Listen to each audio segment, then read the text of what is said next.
بسم الله الرحمن الرحيم الحمد لله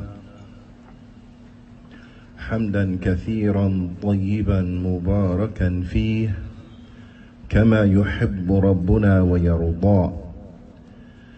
أشهد أن لا إله إلا الله وحده لا شريك له وأشهد أن محمدا عبده ورسوله الناصح الأمين. اللهم صل على نبينا محمد وعلى آله وصحبه أجمعين ومن تمسك بسنته إلى يوم الدين. ثم أما بعد. الحمد لله على نعمة الإسلام والسنة.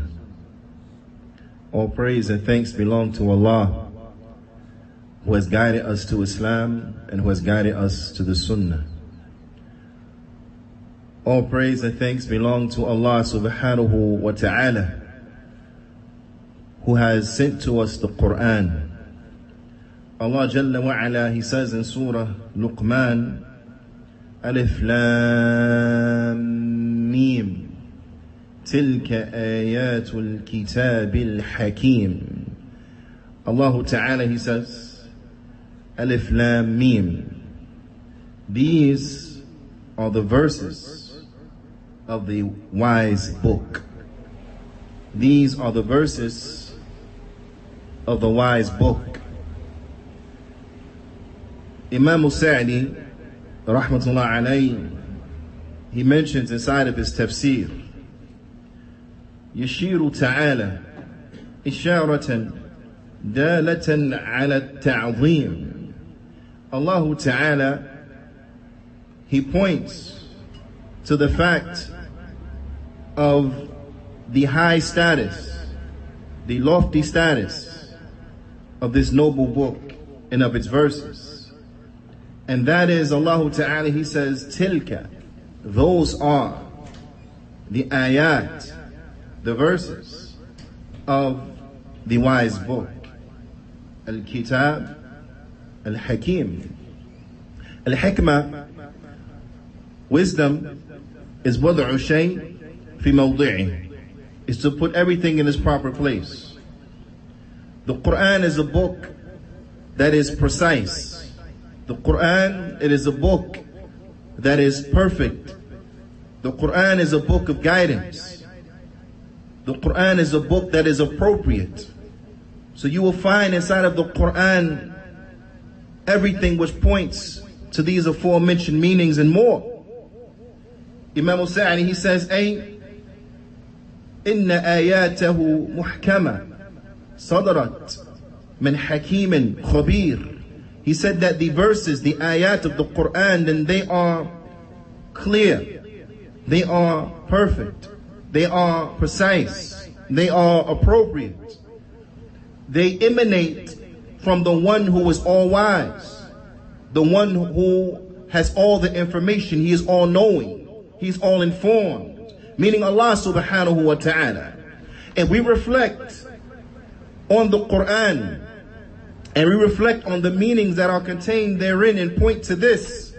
We will see that Allah subhanahu wa ta'ala, He has given us a tremendous blessing. He has given us a tremendous treasure. He has given us that we should be holding on to it. He has given us that we should cherish it. He has given us that we should be looking at it daily. There shouldn't a day go by except that we look inside of Allah's book. Imam Sa'di, he points out some of the amazing, some of the aspects and characteristics of the Qur'an that points to this meaning. Imam Sa'di, he says, وَمِنْ إِحْكَامِهَا أَنَّهَا جَاءَتْ بِأَجَلِّ الْأَلْفَاظِ وَأَفْصَحِهَا وَأَبْيَانِهَا. Naam, he says in that, from that which shows the perfection of the Qur'an, that which shows the precision of the Qur'an, that which shows the appropriateness of the Qur'an, is that it comes in the most outstanding, the most eloquent, the best, the finest of expressions. الدالة على أجل المعان وأحسنها those expressions, the best expressions, which points to the best of meanings. The best articulations, which points to the most finest of meanings. This is from that which shows us the perfection of the Qur'an, the appropriate nature of the Qur'an, that which shows us the completeness of the Qur'an. وَمِنْ إِحْكَامِهَا, and from that which shows us the perfection of the Qur'an, the wisdom of the Qur'an, the appropriateness of the Qur'an, أنها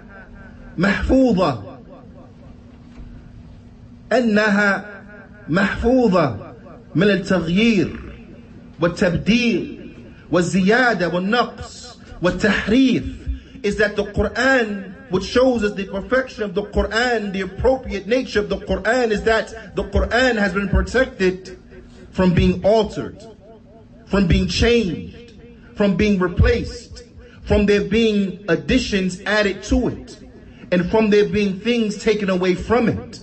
It has been changed from the meanings being altered, or from the words being altered and giving another meaning. The Qur'an has been preserved. When we look at what is looked at in this bab, we find the Qur'an is the only thing that is like it. We find that the wahi from Allah subhanahu wa ta'ala is the only thing that is unchanged. And what enters into that, bila shakku bila rayb, is what? The sunnah of the Prophet sallallahu alayhi wasallam. Because the sunnah also is wahi. The sunnah also, it is wahi. But we find the Qur'an is unchanged. Not a single letter, not a single vowel mark. Nothing is changed. Nothing is altered. It means now what it meant then. It's recited now as it was recited then. All of this shows you what? The completeness of the Qur'an. All of this shows you the wisdom of the Qur'an, the perfection of the Qur'an. But this being the case, with such a book being in our midst, with such a book, us having access to it, would it make sense that we turn our backs on it? Or would it make sense that we cling to it, that we stick to it? وَمِنْ إِحْكَامِهَا, and from that which shows the perfection of the Qur'an, أَنَّ جَمِيعَ مَا فِيهَا مِنَ الْأَخْبَارِ السَّابِقَةِ وَاللَّاحِقَةِ وَالْأُمُورِ الْغَيْبِيَّةِ كُلُّهَا مُطَابَقَةٌ لِلْوَاقِعِ مُطَابَقَ لَهَا الْوَاقِعِ, is that the Qur'an, all of that which comes inside of it, from the information of the past, from that which it informs us of that would happen in the past and in antiquity. Likewise, that which will happen in the future, and those affairs from the unseen, all of it agrees with reality. It all coincides with reality. لم يخالفها كتاب من كتب الإلهي. There is not a contradiction between the Qur'an and between the other divine revealed books. There's no contradiction. And how could there be? They all emanate from Allah subhanahu wa ta'ala. وَلَمْ يُخْبِرْ بِخِلَافِهَا, and we have not been informed, or it has never been mentioned, a contradiction to it. There's never been a prophet who has come with something that was contrary to it. There's never been a prophet who has come with something that was in contradiction to it. وَلَمْ يُخْوَدْ بِخِلَافِهَا نَبِيٌّ مِنَ الْأَنْبِيَاءِ. There's never been a prophet that has mentioned and has come with something that was different than the Qur'an. All of the Anbiya, they came with La ilaha illallah. All of the Anbiya, their creed, their aqeedah was one. It was the same. وَلَمْ يَأْتِي وَلَنْ يَأْتِي علم محسوس ولا معقول صحيح يناقض ما دلت عليه. And there will never come any knowledge. There has not come and there will never come any knowledge that is tangible, nor any type of sound intellect and that which is rational, that is correct, that will contradict that which the Qur'an points to. It will never happen. It has never happened and it will never happen. Why? Because this is the book of Allah subhanahu wa ta'ala. ayat of the wise book, the Qur'an. Alhamdulillah, Allah Jalla wa Ala, He has guided us to Islam. Alhamdulillah, Allah Jalla wa Ala, He has revealed to us the Qur'an. It is incumbent that we stick to it. It is incumbent that we live our lives in accordance to it. It is incumbent that we give to it a portion of our day every day. It is incumbent that we read it, we reflect over it, we contemplate over it, we recite it, we memorize it, and we act in accordance to it. That we understand it correctly and act in accordance to it. This is incumbent when we understand something of the reality of the Qur'an. Why will we not want to be like this? هذا أقول قولي هذا وأستغفر الله لي ولكم ولجميع المسلمين فاستغفروه فإنه هو الغفور الرحيم.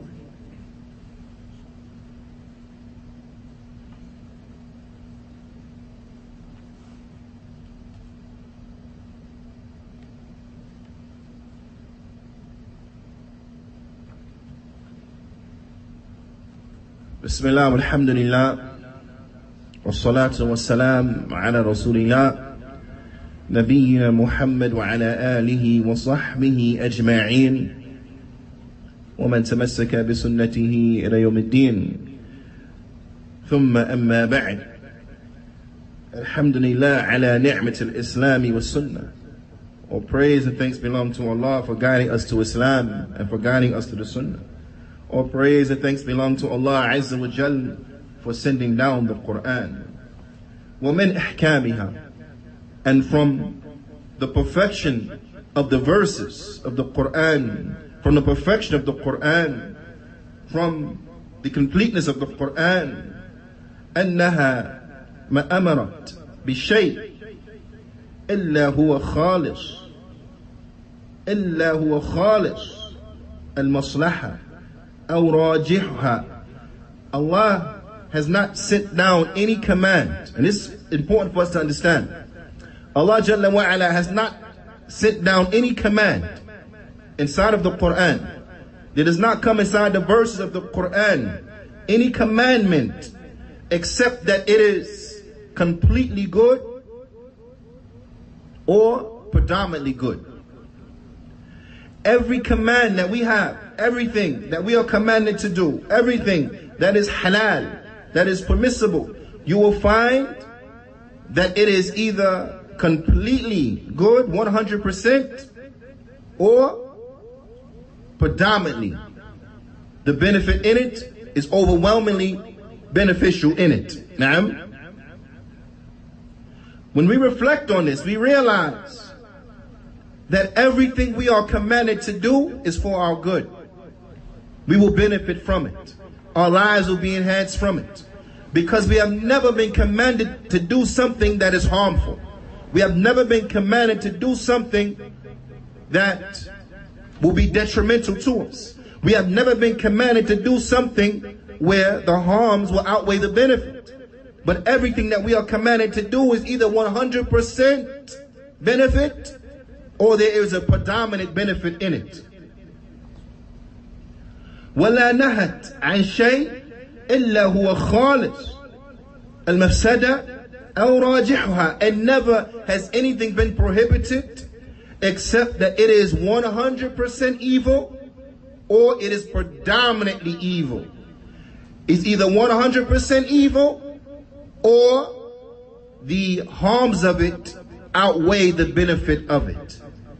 When one reflects upon this, he realizes that what we need in our lives is to implement the rules that Allah subhanahu wa ta'ala has sent down to us to live our lives by way of them.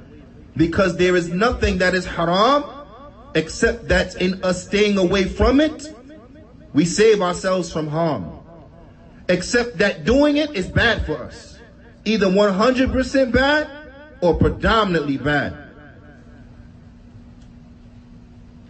وَكَثِيرًا, and often inside of the Qur'an, كثيرا ما يجمع بين الأمر بالشيء مع ذكر حكمته وفائدته And often inside of the Qur'an, when we are commanded with something, it is coupled with explaining the benefit, explaining the wisdom. And often in the Qur'an, وَالنَّهِي عَنِ الشَّيْءِ مَعَ ذِكْرِ مَضَرَّتِهِ, that when we are prevented from something, it is mentioned the harms of it, why we ought to stay away from it, the benefit is staying away from it, and explain to us why we should want to stay away from it because of the harm that is contained therein. This is of tremendous benefit because it gives solace to the heart. It gives solace to the heart. It makes one feel at ease that when he is commanded with something, he understands, he sees the benefit in it. He knows the wisdom of it, or something from the wisdom of it, and how it is beneficial for him. And likewise, when they are prohibited from something, they see something of the danger in it. So this is an encouragement to stay away from it.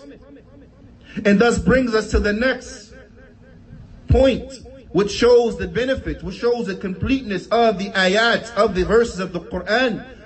وَمِنْ أَحْكَامِهَا أَنَّهَا جَمَعَتْ بَيْنَ التَّرْغِيبِ وَالتَّرْهِيبِ, is that the Qur'an, it combines between encouraging us to do stuff and discouraging us from other things. Encouraging to do the good, discouragement from the bad. وَالْوَعْدِ الْبَلِيغِ, and extremely powerful admonishments, extremely touching and powerful admonishments. الَّذِي تَعْدِلُ بِهِ النُّفُوسِ, that which will get the soul to be upright, that which will level out the soul and get it to be upright. الخيرية وتحتكم فتعمل بالجزم, that which will get the soul to level off, get the soul to be upright, get the soul to be good, and thus wanting and desiring that which is good, being level and moderate, doing that which is good, staying away from that which is evil, and thus sticking to the guidance, sticking to that which is good for it, staying away from that which is evil for it. All of this comes inside of the Qur'an. وَمِنْ أَحْكَامِهَا, and from that which shows the completeness of the Qur'an, that which shows the completeness of the Qur'an, أَنَّكَ تَجِدْ آيَاتُهَا أَنَّكَ تَجِدْ آيَاتَهَا مُكَرِّرَةً, is that you find that his verses are oft repeated. They repeat. Naam. So you're being reminded in one place of something you read in another place. It's repeated, which enhances his beauty, which enhances his benefit, which enhances that which the reader, the listener, the memorizer and the like walks away from it. Kal-qasas, you find inside the Qur'an there are stories. Wal-ahkam, and you find inside the Qur'an that there are rules and regulations. All of this repeated, mentioned here from one aspect, mentioned there from another aspect, so on and so forth. وَنَحْوَهَا, and likewise, and like this. فَقَدْ اتَّفَقَتْ, from that which shows you the completeness of it is that what? Is that they all agree. Oft repeated, but it agrees. Although in this place some aspects may be mentioned that are not mentioned in that place, the stories coincide. The rules and regulations, they coincide. The guidance of it coincides. You don't find inside of the Qur'an certain portions of it contradicting other portions of it. Naam. Alhamdulillah, the Muslims, we can say this. The Christians, they cannot say this. The Jews, they cannot say this because their books have been altered. Their books have been changed. Their books have had things added to it and taken away from it. So you'll find contradictions in it. Alhamdulillah for Islam and the Sunnah. Such a people on such upon a way of life, how can they trust anything? How can they trust to know what they're doing is correct? Alhamdulillah, the Muslims, we don't have those problems. Alhamdulillah. Because it all agrees. There is no contradiction. It all agrees. وَقَدْ اتَّفَقَتْ كُلُّهَا, all of it agrees. وَتَوَاطَأَتْ, all of it coincides. It all agrees. لَيْسَ فِيهَا تَنَاقُض. There is not inside of it any contradiction. وَلَا اخْتِلَافٍ. And there is inside of it no differing. It all agrees. فَكُلَّمَا ازْدَادَ بِهَا الْبَصِيرُ تَدَبُّرًا وَأَعْمَلَ فِيهَا الْعَقْلُ تَفَكُّرًا انبهر عقله وذهل لبه. Every time the one who has insight, he reflects on the Qur'an, he increases in a reflection upon the Qur'an, increases in his reflection upon the ayat of the Qur'an, and he works his brain works and it operates and it gets to moving and in motion, contemplating and thinking and pondering and reflecting, except that you will find that the intellect is increased. Except that you will find that intellect is increased. A person, he wants to become smart. A person says he wants to increase their intellect. A person, she says she wants to increase her intellect. She wants to get smart and so on and so forth. And so you have people, they download apps to help with brain memory and this and that and that and that. Huh? You want to be smarter? You want to be more intelligent? You want to increase your intelligence? Then study the Qur'an. Reflect on the Qur'an. Understand properly the Qur'an. And all of the sciences that are needed to understand the Qur'an, you will increase your intelligence. Because you will find there is none on the يعني في وجه الأرض على وجه الأرض. There is no person on the surface of the earth that is more intelligent than what? Than the ulama of Islam. Than those ulama of the Kitab and the Sunnah. On the understanding of the Sahaba, there is no individuals, no intellectuals that are finer in intellect than them. Anybody that is deprived of that, although they may be smart from one aspect, you find they are complete morons from another. Reflect on the intellectuals from the kuffar. Very smart over here, a complete idiot over there. Very smart here, but doing things that complete destruction over there. So how smart could he really be? How intelligent could he really be? Ya Salaam. It will increase a person's intelligence. And the more they study it, it will increase. It will bring amazement to the mind, amazement to the intellect. This is the best brain training. This is the best training for your mind and for your intellect. Is to what? Study the Qur'an. Understand the Qur'an. Connect yourselves to the sciences of the Qur'an. So on and so forth. Instead of wasting time upon this, upon that, social media, looking at this, watching that. Increase. Increase in those things which will help you understand the Qur'an. Increase. These are just from the things which shows us the beauty of the Qur'an. Allah Ta'ala goes on to say in the next ayah, هُدًى وَرَحْمَةً لِلْمُحْسِنِينَ. A guidance and a mercy for the good doers. A guidance and a mercy for those who are good doers. Ya ibadallah. We ask Allah subhanahu wa ta'ala to make us from the good doers. We ask Allah subhanahu wa ta'ala to make us of those who benefit from the Qur'an. To make us of those who live their lives in accordance with the Qur'an. To make us of those who their lives are increased, are enhanced by the guidance of the Qur'an. Because the Qur'an, bila shak, bila rayb, it is a guidance and it is a mercy. It is a guidance and it is a mercy. Alhamdulillah, all the crazy stuff going on in the world, all the turmoil inside the world, Allah subhanahu wa ta'ala has sent to us a book that is a guidance. It will navigate us through these treacherous times. It is a mercy. That mercy we need in times where Allahul Musta'an, we are most in need of mercy. هذا فأقيموا الصلاة.